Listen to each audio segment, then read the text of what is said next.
各位听众朋友大家好，欢迎收听军事相对论。我前阵子呢刚刚追完一出韩剧，叫做《杀人者的购物中心》。这个片名听起来很恐怖，但其实我觉得蛮好看，而且蛮有意思的。那我先以不爆雷的方式来介绍这部片它就是故事在讲述一个失去父母的小女孩，她从小呢是被叔叔给抚养，但是有一天呢叔叔突然过世之后，她辗转得知原来叔叔在做军火生意。那这部片名呢的购物中心其实就是在讲叔叔在做的这门生意。结果因为叔叔过世之后有一堆佣兵武装的集团就跑来他的家，想要抢这座军火库，那就动用了所谓现代城战的一些攻坚的一些技术，包括使用无人机的侦察包括闯进屋内开枪远距离的狙击然后使用这种侦测移动的一些爆裂物如果以军事的角度来看这部片的话，其实我觉得蛮有趣，有一种让人大开眼界的感觉。那其中有一项科技我觉得是最有意思的，就是机械狗，或是我们称之为机械驼兽。他们利用这只机械狗呢，冲进这个交火的前线，而且呢，不管守军防守方怎么开枪，怎么踢它，怎么打它，它都有办法维持平衡，然后反过身来，然后还可以做一些钻墙，甚至音波攻击。就是哇，我想到居然有这种奇怪的一些招数。那到底机械驼兽未来在战场它还有哪些可以应用的地方？到底我们还可以怎么了解这项科技的应用呢？那我们现在来邀请的来宾呢，是大家很熟悉的军情与航空主编施孝伟，孝伟哥，欢迎。好，主持人好，各位听众朋友们大家好。欢迎再回到我们的节目。那其实我跟孝伟哥第一次聊到机械驼兽这个词的时候，我记得是我们在2014年，对，那时候我们去环太平洋演习的时候，那时候看到美军刚好释出一段影片，那就是一个机械狗走在步兵的前方。那我还记得那个影片里面那只机械狗非常大只，我觉得有点像小牛的那种感觉啦。OK， 我们先话说从头就是美军是从什么时候开始，然后来出资研发像这样的移动载具？好，到底出了多少钱我倒不是真的那么清楚但是如果以时间来讲的话，它大概在2000年之后算第一个10年它就有在做这个方面的这样一个研究了。为什么？因为其实当然着眼也是因为反恐战争开始以后那美国人发现你要在这种非常奇怪或特别恶劣的这种地形或地区进行一些任务的话，那这个时候人的这个体力跟力量是有限的。对，那很多地方机械并没有办法能够深入到每个角落，譬如说你像阿富汗那种鬼地方阿富汗这个前2天那个刚好那个 HBO 又有播了一个电影那个就讲到就说这个阿富汗战场上一个阿富汗籍的翻译如何救了一个美军的兵，然后走了100多公里，那部电影一讲这个小象也看过然后那时候你去看他们最后其实就是用一个双轮车一直那个在山路上推它，所以其实你看甚至于很多地方骡马就骡子或马匹在阿富汗那个战场都没有办法那么能够顺利的进行这样的一个移动。所以呢美军就想到就是说其实像以骡马来讲，因为骡跟马当然其实可能是相对来说最合适的工具。为什么？因为你些地方根本不是有路的，是可能就是车子没办法开嘛，车子没办法开的那这时候骡或马因为它本身有4条腿的这样一个特性，对不对？然后它可以在那样的路径上进行移动或甚至维持平衡。所以其实我们看到这种很多现代的这种所谓的无人设备或无人的这种载具它其实在设计上来说有一个很重要的一个点，就是基本上它都是要经过一个叫做仿生化的这样一个过程。仿生化仿生物，对，你要看因为生物其实能够演化，然后在一些环境中进行运动的话，其实就可以证明一件事情，它基本上是已经依照演化而进化到最适合这个环境的这个条件。所以其实在上一个世纪一开始呢，美国在阿富汗碰到这一类的问题的时候，他们就思考如何运用这样一个机械来开发这个东西。所以那时候他们就找上了一个公司就是很有名，就是 Boston Dynamics、波士顿动力或者波士顿动力。那这个波士顿动力这个公司，它其实当时呢，在等于说美国国防部就 DARPA 提出这样一个需求以后，它其实那时候就说不仅仅是只有波士顿动力公司一起弄，还包含一个叫什么福斯特米勒，还有一个其实一个非常有名的 JPL。加州的喷射推进实验室还有那个哈佛大学的那个康德尔维德研究所他们一起在弄这个东西。就看到就是说你要如何能够运用机械又能够有4个角，然后在移动之中又要能维持它的平衡，而且呢还不会就是说这个平衡它本身当然这样的话就可以确定里面一定有装陀螺仪啦，对不对？所以在这种东西都综合在一起以后，其实美军大概在2008年这个项目算是正式开始推进，而且也做了一些原型的这样一个展示。大概到其实我们们那时候2014年在环太平洋演习的时候他们公布这个影片的时候，对不对？其实基本上来说那个东西已经算是成型了但是当然它那个成型还没有办法，就是说它还不具备那种 AI 的功能，而是需要就是说你这个机械狗操作在后面拿个遥控器，不用拉个线拿个遥控器，然后它就可以走。而且那个时候那条狗它其实不仅仅就是说只有说它靠陀螺仪维持本身的平衡，你是机械狗本身它在运动的过程中，它会有这个类似像那种小的那种雷达不断的在扫描周边的这样一个环境，然后透过扫描周边的环境，然后确定它的行进路径还有的这个地形之后呢，这个时候那个操作者就可以依照这个东西，因为它其实也有点像是一个路上 fly by wire 的这个机械装置，等于说你今天它的这个我们刚刚讲的这些扫描设备什么的，就是在于你人给它指令以后，然后它在运动的过程中，它透过这些它的本身的感测器的辅助，然后去维持它的稳定性然后但是后来最后美军没有采用这个计划。其实你后面又问到美军没有采用这个计划，对，为什么呢？如果你看过了那个美军的展示影片，你马上立刻完全明白为什么。你太吵，超吵，为什么？因为在那个时候它这个东西它叫 Boston Dynamics， 它叫 Big Dog 大狗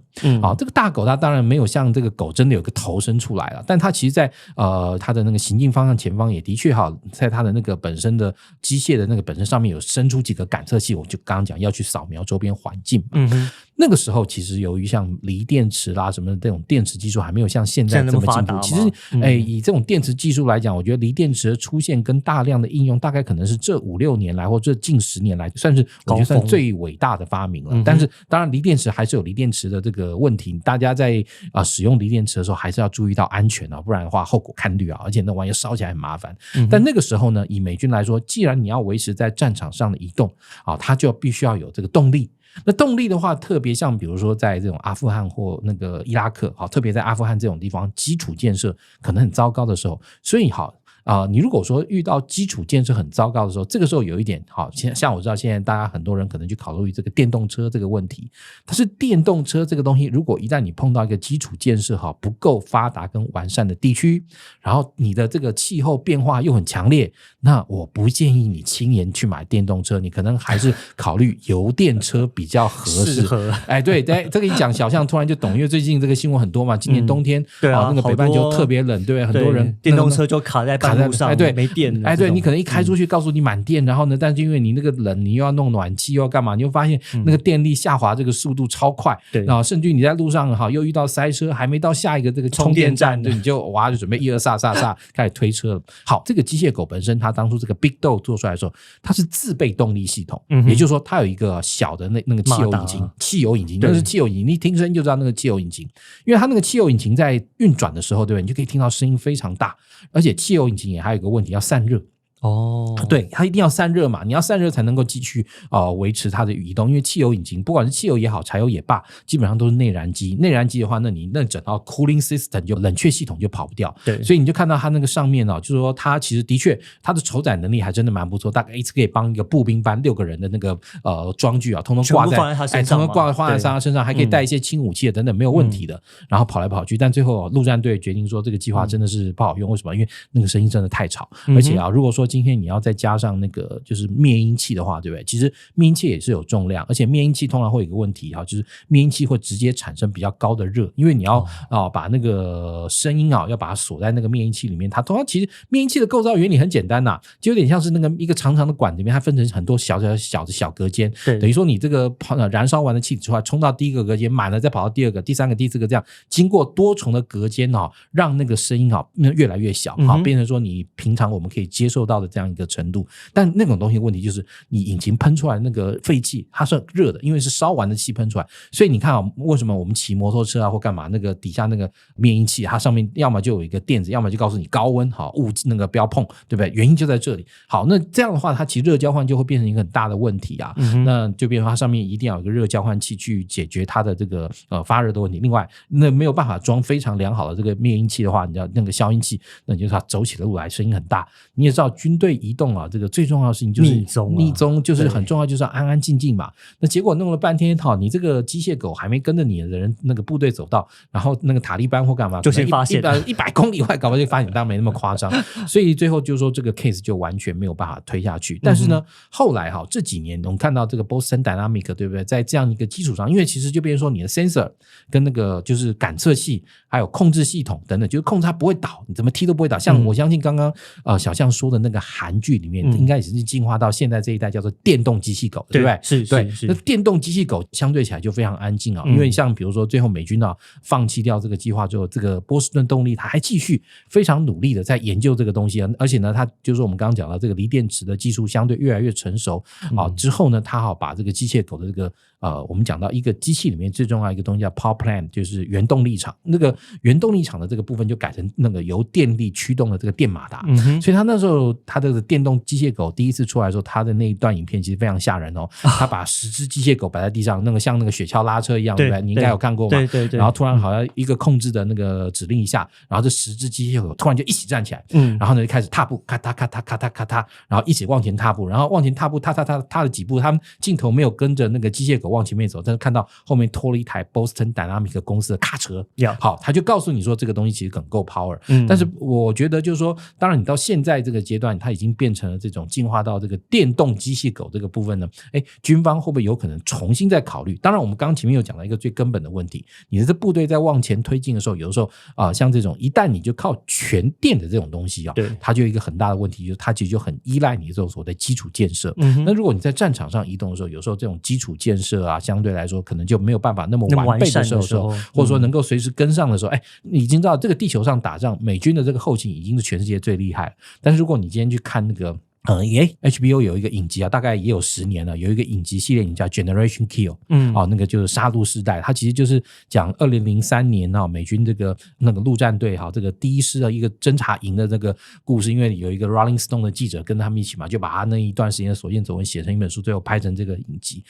你看连那种美军就是那个已经号称全世界补给算是做的最厉害的，他们都还在进军过程中发生那个食物没有补上来，所以那个一包 MRE 一个人那个一天3餐就吃一包，就吃一包的这种情况都会发生。所以你就说真正打仗的时候，这种依靠基础建设的这种东西，我个人都认为可能你就还是要回头去依赖最原始的这个烧汽油或烧柴油，相对来说在战场上可能比较可靠啦。其实我之前有查到一些文章或是有一些资料，像目前美军他们的想法是说，可能把机械狗，就是刚刚提到的这种动力狗，它可能会变成拿来做比如说营区的巡逻、巡视。但是因为我看到还有另外比较多的发展部分，其实在对岸，就是在中国大陆，它解放军的部分，它其实已经在上面挂了一些武器装备，对，包括火箭弹包括狙击枪等等，所以未来的确是有可能在上面配备像这样攻击性的武器吗？其实我觉得很合适因为像你看现在这种路上的无人系统，不可否认的，对岸的那个无人系统的发展的速度之快真的是要让我们非常那个紧张的一个地方。那当然如果就是说它换到对外攻击的时候，当然其实我相信也会面临到就是说这种机械狗我们刚刚讲到依赖这个基础建设的这样一个问题。但是不可否认的就是说，如果它今天从它的防卫的角度来说，那它在一个基地或是那个营区，那现在那个大陆解放军不是也号称要从230万人减到200万人，然后少了30万，而且少了通常大家都这个过去经验都知道，少了这种事情那个很多是那种地面部队一定是会有缩减嘛。那在这个情况下，它还有那么多的营区要去维持利用这种自动化是不可避免的趋势。其实你看这种因为人力少而高度依赖自动化，不仅仅是中国大陆的，因为其实中国大陆那个领土非常的广大，然后而且那种哨所甚至于在偏远地区的哨所非常非常的多，新疆西藏对，所以特别需要这种类似这种自动化的或是无人化的这个系统来去做巡逻或者说安全上的这样的警备。所以呢在这个时候他去发展这个东西再自然也不过，但当然这种东西也都是有一个问题，就是它高度依赖这种所谓的基础建设，然后甚至你看像这个以哈冲突嘛，以色列跟哈马斯的这个冲突，你说以色列当初完全没有防备吗？他们在边界也盖了一大堆高墙，那高墙上也有一大堆这种无人炮塔，但对不起这种无人炮塔我们刚刚讲这种既然是无人的，相对来说你要把它端掉，就你只要针对它的这个武器的性能的特性你要把它轻易端掉，其实难度相对来说可能会比有人的要来的简单的多，因为人其实很多这种东西，无人系统在这种战场上，对不对？它其实受到一个很大的一个限制，就是它的那种资料的获得跟传输，以及它的那个视野。像譬如说有时候我们为什么说是人在有多一颗人脑在上面，对不对？差很多，为什么？因为人脑可以上下左右然后看，虽然说人的视角大概差不多是150度左右，但是你头转一转问题就解决了嘛，不是吗？而且你可以很快就转。因为之前我一直印象非常深刻，我讲过一个比方就是之前大陆的这个飞机绕台的时候曾经发现过那种大陆的长程的那个无人机在台湾东部的海面出现，对不对？我那时候曾经在我自己的节目或哪边我就讲说，你要把它搞掉其实不难的，你弄一架 F-16在上面，丢一颗雷射导引弹的那个练习弹掉下去，然后砸到它，我跟你讲，当它被那个弹砸到，然后莫名其妙掉到海里，他也不知道为什么，他还不知道为什么。哇，那个时候你知道吗？很多大陆的小粉红就那个来修理我说，你无知啊！你看现在汽车的环境这个监测系统都这么发达，因为我去年换了一台车，然后我发现的确这个环境系统还真的很方便。的确，但是无人机上面没有啊。无人机上面就算有装，其实也有一个非常严重的问题，叫做频宽。对，因为你看这种影片你要传出去，它的频宽一定要一定某种程度的这个频宽以上，而且另外还有一个的就是你今天你这个无人机它的主要的这个侦测方向都是装在它那个机皮下方的那个光电侦搜头嘛，那个红外线啊，那个雷射啊，可见光啊等等EOI 啊都在那个头上面。那你上面你了不起，你就算装一个小小的这个全景监视，你看你多久能全景一次环视一次？然后而且它像比如这种环视的这种东西都会有一个问题，它一定是广角镜头，对不对？广角镜头真的有个东西远远的过来的时候，它往往根本就一粒粒一个米一样，然后等到它砸你突然变大的时候，这个时候你是每1秒钟传几张片子呢？你有办法能够那么及时的把它传出去吗？而且来不及了。还有一个最关键的问题，就是你在那种情况下传出去的片子，它的solution都很差。对，好像比如说我记得那时候大陆的山东舰不是有时候从巴士海峡跑过去，然后国防部很快就丢一张照片给大家看，对不对？然后大家都说，你这个画质怎么差，又是黑白的，干嘛？其实我必须要说还真的不是见得是故意降阶。为什么呢？因为他如果是F-16透过那个侦照夹舱然后看到用 data link 传回来的 data link 的那个频宽有多少，这样一讲小象就懂啦。所以你知道像这种东西其实真的也都非常依赖这样一个基础建设的完整。所以其实你看像这样一个机械口的这个控制，它也有赖于就是说如果你真正运用它的时候，它的这个控制距离跟范围都会跟你的基础建设，也就是你架设的包含那个网络啦等等都有关。像比如说我们讲到那个我们这个行动电话这个基地台，一个基地台它所能够那个掌握到你这个范围内的行动电话这个数量其实并不多特别像你说越是高阶的什么 4G 5G 的，最主要尤其是 5G， 对，它那个一个信号台就是说一个基地台它所能够抓的范围其实非常短。所以在这个情况下，那你要如何能够让你的机械狗或者说你的这种无人设备能够完全的执行你的指令，那这个时候很重要，就是有赖于你这个周边的所有这个等于无线网络系统的完备。那这个时候你在攻方你变成是攻击者要去这个那个攻略阵地的时候，这个时候你的刚刚讲到相关的无线网络系统能不能跟着一起往前推进的确你在前线的时候，你可能在这种短距离作战可能是进攻房子什么的，相对来说这个时候你可能用得上。但如果说你的这个运用到的范围略大或稍微大的时候，那这个时候你还有没有办法让你的这个网路能够跟着推进到你要操控它的这个范围，都考虑到你的这个通信能力。所以我再回来一下就是说假设我们现在是在网络许可情况下，就是基础建设许可情况下，那刚除了提到我们一开始提到比如说包括它可以载运，那它可能可以配有武器装备之外，它是上面东西是有办法说比如说类似模组化的改变吗？像电影里面他就说它可以钻墙嘛，然后它可以使用一种所谓的声波的攻击，所以这是有可能还是只是一个虚构的？声波我觉得可能还早这个因为你看以像现在的这个，虽然说我们讲到那种所谓非致命性武器的确已经有那种就是用那个平面阵列相位喇叭，对不对？然后像你看美军军舰上都有一个八角形的那个喇叭，真的朝着你然后对你扩音的时候，对不对？你在它旁边听不到，但是呢那个在那个接受端，也就是它瞄准要传送这个音波这个能量，那个时候的确的话受不了。那时候在那个位置上的人不马上放下双手的东西把耳朵捂起来，绝对受不了但是我们刚刚讲到就是说你在这个情况下，那当然如果说你今天的这个机械狗这样的东西，我个人认为它在未来朝向武器化的发展其实一定是一定的。也就是说因为像你看现在这种城镇战，因为城镇战说真的它其实蛮残酷酷的。城镇战就是说，你即便你准备的再好、再充分，你大概还是可能免不了面临40%左右的伤亡。那当然守方也不会低啦。所以呢，攻方要如何在攻击的时候有效降低自己的这个损伤，像这种无人设施啦，或者说无人装备啦，就会变得愈发愈有价值。所以你看那这几年的这个珠海航展呢，它这几届它呢，大概我记得从16年开始，它专门有一个就是陆上装备的这个展演区。它这个陆上装备展演区就是把中国大陆这些军工集团想要对外销售这些武器拿来，就像那个巴黎那个欧洲陆军展那样的那个规格大展示展一次，比如说有一些水坑啦，然后壕沟啦，然后高台啦，你要去这个战甲车都要跑给大家看。我那时候就注意到，其实中国大陆我记得在2016年它就已经展示了一款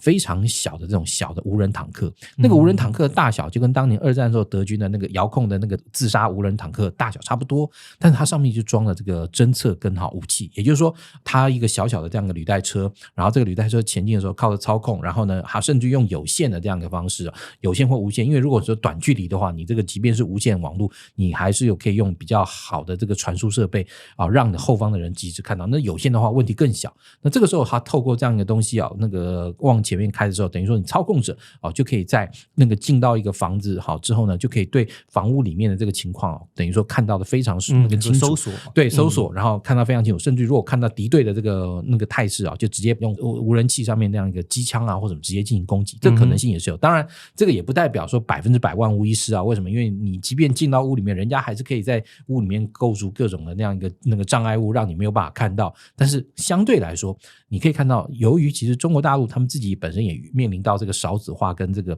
人口减少的这个问题，所以他们对于人命的这个重视，就部队他们自己本身的这个部队人命的这个重视其实说真的也做的不比别的欧美先进国家差。像俄罗斯那种打法，其实说真的，在这个地球上来讲，中国大陆已经不太瞧得起那种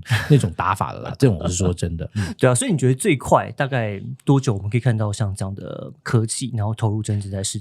就是实际的战场里面来？其实我觉得大概3-5年之内应该就做得到。像我们刚刚讲到这种无人的这种地面的那种侦察车，或者说无人地面系统，你可以看到像比如说我们这次去新加坡航展，也有看到新加坡宇航在展示类似的装备。它其实在2020年就在展示类似的装备。那这种装备其实我相信新加坡的国防军大概也都已经采用了。那同样的，像你看这次以哈冲突里面，以色列也有类似的东西其实这些东西现在已经都是在战场上有了，只是就是说你看它的进步程度，然后另外就是说你的部队愿意投出多少的这个预算，然后来购置跟使用它都在于每个国家每个军队不同的财政状况有不同的情况。那以我们国军来讲的话，我们适用吗？对于我们国军来讲，因为我们是守势作战嘛，那其实我觉得国军要不要用的问题往往可能不是来自于就是说你有没有这种伤员能够引进。我一直觉得国军有时候要弄很多东西一个最大的问题就是当国外的一些国防系统承包商来跟你展示这个东西的时候，现场来几个中科院的人，中科院看一看就说那个一个主管带个2个博士，然后那个2个博士说这个我们可以做，然后那这个时候就必须要让中科院率先研发，优先做，优先研发优先做，但是往往搞了2-3年没有结果。其实你看一个最明显的例子就是那个天剑2型的这个陆射型嘛，这个陆射型我最喜欢引用这个平可夫的这个说法。平可夫大概在十几年前每次来我们台北那个航太展看到这个陆舰2他就问中科院的人说你这个什么时候可以弄好？然后中科院的一定跟他说明年测试后年服役，然后2年之后又是明年测试后年服役，然后过了10年还是明年测试后年服役。现在当然的确终于服役了，但是你看我们这种地面防空系统里面，其实你看我们这个进步的速度比人家慢了多少。那个康定级在上个世纪95、96年就成军服役，上面4根小牙签，到现在终于要开始换了。那我不是说我们的中科院不好，但是我们必须要搞清楚的一件事，就是中科院的强项在哪里，弱项在哪里，就是说你要把资源丢在哪里，就要丢在可能我们别人不可能卖给我们的，或者说我们外购非常困难的这个东西。我觉得这个东西呢，你当然你不自己做怎么办呢？但是如果一般你能够透过国际购售获得，而且且后援就是那个后续的这个维护没有什么太大问题的，其实说真的，有时候外购也是一个选项。外购是一个选项，而且甚至有时候外购的这个里面会有一些优点，譬如说你今天你买 F16 战机好了 ，F16 战机我们买了 F16 战机，所以我们就可以进到一个叫 F16 的那个 International Society 里面，对不对？大家会在里面有很多共同交流，或甚至于实际上料件的这种交换都有。像有时候我们可能刚好缺什么料件，我们就是跟美方要，但是美方可能因为我们讲我们是军售国，所以他可能给你的这个优先度没有那么快，但这时候可能其他的那个 user 就说这个我们现在有多几份可以先支应给你们，对不对？大家可以透过这样一个 International Society 里面去做这样一个合作。但如果这个飞机是你完全自制的，像 FCK-1 或永鹰，对不起，你就完全没有这种优点。了解。对 OK， 今天非常谢谢孝伟哥。其实因为大家如果有兴趣的话，其实可以去上刚刚讲那个波士顿动力 Boston Dynamics，他的那个网站上其实蛮多有趣的东西。我记得之前还看过一个是机器人跳舞的影片。对，就我觉得这家公司非常有意思。如果大家有兴趣看到所谓的机械狗或机械动力狗这种它研发的一些进度的话，我觉得可以去他们网站上去参考一下。那目前来讲，我觉得就像孝伟哥讲的，因为我们目前还没有使用这项装备的急切的需求，但是我也建议说，我们可能国军在未来战场上，尤其我们现在也是一样面临少子化，那这种就是高专业化的这种部队的话，我们是不是有研发或是引进这样的需求？我觉得我们未来也可以稍微再做一些考虑。那我们今天再一次谢谢孝伟哥来上我们的节目。好，感谢主持人，也感谢各位听众朋友的这个参与，谢谢。好，然后我们节目最后还是要跟大家广告一下我们军事相对论有官方网站，而且如果你喜欢内容的话，非常欢迎你抖内支持我们的节目。那在我们的说明栏里面都有相关的连结，就请大家多多支持哦。那今天节目就先到这边，我们下周再见，拜拜，拜拜。